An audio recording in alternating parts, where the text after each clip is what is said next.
সপ্তাহ ব্যবধানে রাজধানীর বাজারে চালের দাম বাড়লেও কমেছে আলু, পেঁয়াজ ও সবজির দাম। সাপ্তাহিক ছুটির দিনে রাজধানীর বাজার পরিস্থিতির খবর জানাতে কারওয়ান বাজারে আছেন রিপোর্টার কামরুল হাসান সবুজ। আমরা সরাসরি যাচ্ছি তার কাছে।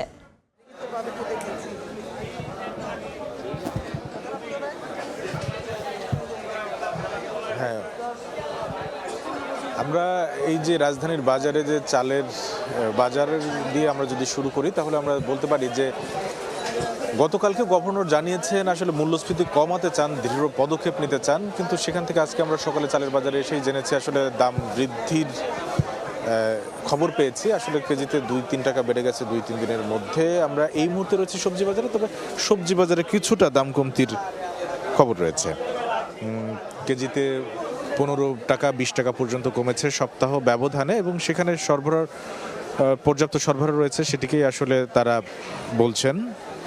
তো এখান থেকে আমরা যদি বলি যে মোটামুটিভাবে বিক্রেতারা যেটি বলছেন 50 থেকে 70 টাকার মধ্যে বেশিরভাগ সবজি পাওয়া যাচ্ছে। কিছুদিন আগে অর্থাৎ সপ্তাহখানেক আগেও যেগুলোর দাম আসলে 70 টাকা 90 টাকা 100 টাকা বা 100 টাকার বেশিতে ছিল সেগুলো বেশ খানিকটা কমে গেছে।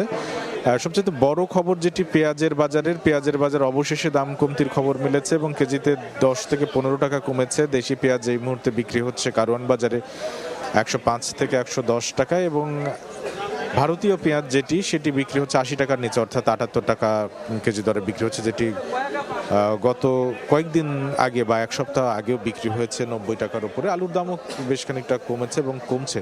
বিক্রেতারা যেটি বলছেন আসলে দাম এখন আর এই সব পণ্যের, বিশেষ করে কাঁচা পণ্যের, শাকসবজির দাম বৃদ্ধির আর কোনো সুযোগ নাই, কারণ এই পণ্যগুলো বাজারে আসছে এবং সরবরাহ বাড়ছে।